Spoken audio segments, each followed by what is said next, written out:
Good morning. Good morning. We are extremely pleased that you are here. It is good to come together for the purpose of co-creating. Do you agree? Yes. Yeah. You are knowing what you are wanting? Moves about a little bit, doesn't it? You are appreciating the expansion of your personal desire. Most important question that anyone will ever put to you. Are you enjoying your personal desire?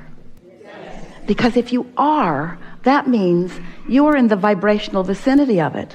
That means you are believing what you are desiring. You are expecting what you are desiring to unfold. You are not uncomfortable with the fact that it hasn't completely or will ever completely be manifested, because you are an eternal being. And desire is just going to keep hatching. Your desire is always going to stay one step ahead of you, while your allowing catches up with it. That's just the eternal nature of eternity, of alwaysness. So when you want something and you doubt it, that feels really uncomfortable, doesn't it? I want it, but when you argue for your limitations, that is such an unpleasant state of being. It's not fun to hear with others, is it, either?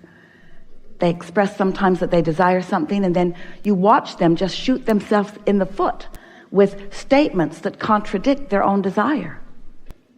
Because the way this universe works is, it is vibrational. You are too.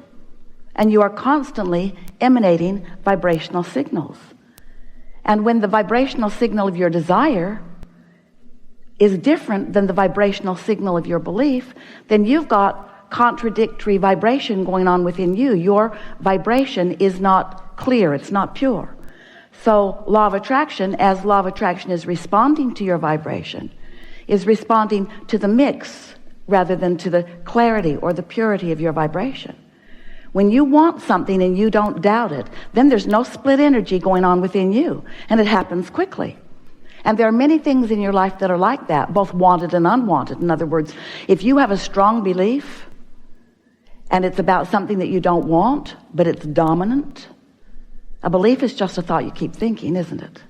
So when you think it and think it and think it and think it, then it manifests. And sometimes our physical friends, we love you so much, will say to us, but Abraham, Esther said it to us so many times in the early days of her getting to know us, but it's true. This is a belief that I hold, but it is true. And therefore, I defend the correctness of my focusing upon this truth. And we said to Esther so many times, we would use a different criteria, because you make it true by your attention to it. When you look out into the world and you see events or experiences that are being lived by others or even by yourself, and you acknowledge this is true, therefore I should document it. It should be a statistic. It should be something that I and others take note of. We just want you to ask the question, but is this something that I want to continue in my experience? Because if it isn't, then if we were standing in your physical shoes, we would not give our attention to these unwanted things, therefore keeping them vibrationally active in our vibration, therefore causing law of attraction to respond to our vibration and deliver to us more of this unwanted thing.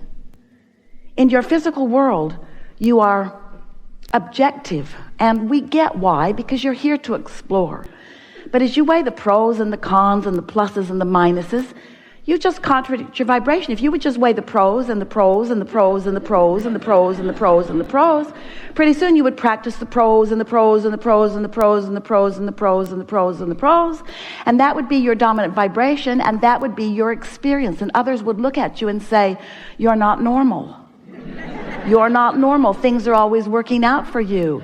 And you would say to them, it's a long story, how much time you got? And they'd say not enough, and off they'd go. Because most people are not willing to take the time to clarify their own vibration. They'd rather just observe what is and complain about the parts they don't like. And when you observe what is and complain about the parts you don't like, you keep the parts you don't like in your experience, you see. In your human environment. Did we tell you how much we love you? You have a war against drugs, and a war against cancer, and a war against teenage pregnancy, and a war against violence, and a war against terrorism, and every one of them is getting bigger because your war against does not make them go away. This is a universe that's based upon attraction. It's an inclusion-based universe, which means when you look at something and you say, yes, I would like more of that, more of it comes to you. But when you look at something and you say, no, I do not want more of that comes to you too.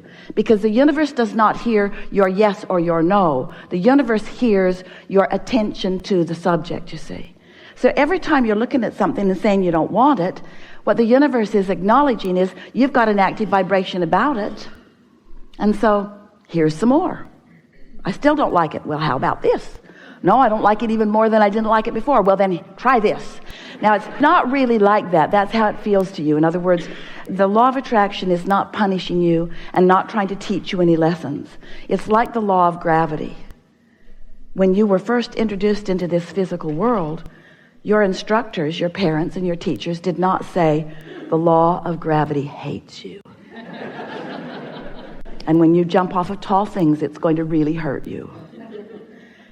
You just came to understand. You learned to work within it. You learned through experience that when you throw something up, it's going to come down. And when you step off of something without wings, and you don't have wings, that you're going to plummet to the earth. So we want you to become familiar with this law of attraction in the same way that you've come to accept the law of gravity. It's a consistent law. It's consistent. It's always fair. Whatever you are offering a thought about, you have an active vibration about. And the more often you think about it, the more active the vibration. And the more active the vibration, the more momentum. So we cannot talk about law of attraction without talking about momentum. A thought that you think is rather uneventful at first, but the more you think it, the more attraction power it has, until eventually it manifests in your experience. Esther will never forget being in San Francisco that first time and seeing the hills that those crazy people were driving up and down. She could not believe it. Have you seen them? Can you imagine being at the top of one of those hills, taking your parking brake off and taking your car out of gear, and just for fun or just for a learning experience, you decide you will discover what momentum really is. So you just nudge your car that is not engaged with brakes or gears. You just nudge it a little from behind just to see what will happen next. And of course, what will happen next begins to happen. And then you realize you don't have to test this. You know what's going to happen. So you just step out in front of your car and you let it bump up against you in the very early stages of the very slight momentum. And no problem at all. You stop the momentum early on. But you would not want to be at the bottom of the hill stopping that momentum.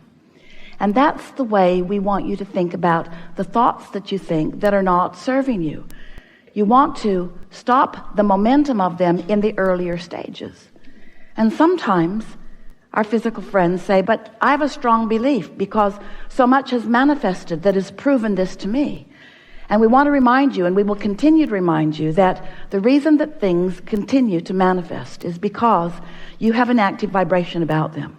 And the reason that things continue to prove themselves as they do is because you have an active vibration. In other words, you are making them true. You create your own reality through the thoughts that you think. And we know it's not easy at first to sort that out because there are thoughts that you've been thinking that have been passed on from generation to generation. Those around you are thinking those thoughts. And many of the thoughts that you think, and therefore many of the beliefs that you hold, because a belief is just a thought that you've practiced well, that has a lot of momentum. Many of the beliefs that you hold are serving you enormously well, and some of them are not. So how do you sort out the difference? How do you know what's serving you and what doesn't? Well, we want to say to you that what doesn't serve you are contradictory thoughts to your own desire. You are so much more than these physical bodies. Do you know that? You were non-physically focused before you came here, and the larger part of you is still non-physically focused even though you are here. You are source, soul, consciousness at the same time that you are this magnificent human perspective. So you've got this perspective, this God view, this non-physical, this inner being view that is the eternal part of you. That's the part of you who loves no matter what. One day Esther was observing something really unwanted, another person, a really rascally person. And she felt strong negative emotion in her discontent with this person.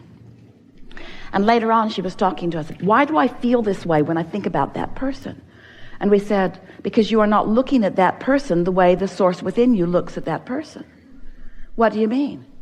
Well, we always love that person. And when you find reason not to, you've got discord going on within you. Well, Esther, especially in those early days, thought that the remedy was to make us understand what was wrong with that person. Clearly, Abraham, you need more information. Because I'm sure if you knew what I know, you would feel like I feel. So you should agree with me. Because she came to understand early on that if she is in agreement with us, she feels clear, she feels joy, she feels love, she feels appreciation. That clarity is such a wonderful thing, seen through the eyes of Source, an unconditional love that we'll talk more about here. And so it took a while for us to help her to understand that there are different ways of looking at things, but anything that you're looking at that causes you to feel negative emotion means one thing and one thing only, always, every time, no exception. You've got contradictory energy going on within you because the larger part of you sees it differently. Like, if you don't like yourself, you feel awful because Source loves you. If you don't like that person, you don't feel good because Source does love that person. If you feel inadequate, you feel terrible because Source knows that you are adequate. Source knows your power. Source knows your value. Source knows your worthiness. And when you get crossways of that, you don't feel so good. So you were Source energy before you came into this physical body, and a part of you is focused here, an important part, a leading edge part. And as you're focused here, you're exploring the variety, and you know what you don't want, and you know what you do want, and every time you come to that conclusion of what you would prefer, whether it's consciously or unconsciously. In other words, even at a cellular level, you are discerning and deciding. All based upon what's best for you. You could not be more selfishly oriented because you are the attractor, you are the creator of self. But you are not alone in that selfness because Source is self with you. You sort of kind of get that? So as you're exploring here and knowing what you don't want and therefore knowing what you do want, you emanate a rocket of preference, a rocket of desire. We call it a rocket because it shoots out of you. It's a vibrational current. It's a vibrational request. And in the moment, that's step one of the creative process. You emanate that, and you do it whether you know that you're doing it or not. You do it because life just causes you to make those decisions all day, every day, at all levels of your being. So you're launching these rockets of desire, these preferences that you may or may not, usually not in the beginning, be a vibrational match to. Because knowing what you don't want has just now helped you clarify how it would be better if it were different. So you launch this rocket that you're not up to speed with, but Source, the Source within you, the part of you who is non-physically focused, is up to speed with it immediately. We're moving over here into what we are calling your vortex. You're so kind to follow us in all of this madness. So this vibrational rocket emanates from you, and the Source within you becomes a vibrational match to it, integrates it into the allness that is you.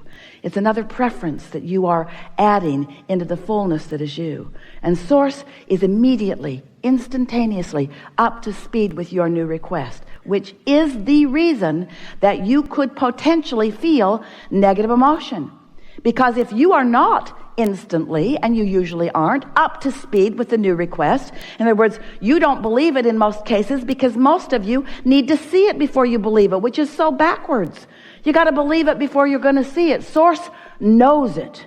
And when you stop beating the drum of the reasons that it won't work, or stop beating the drum of why you don't believe that it will now because it hasn't before, and you just allow yourself to be in this expectant place, then you are a vibrational match to what you want.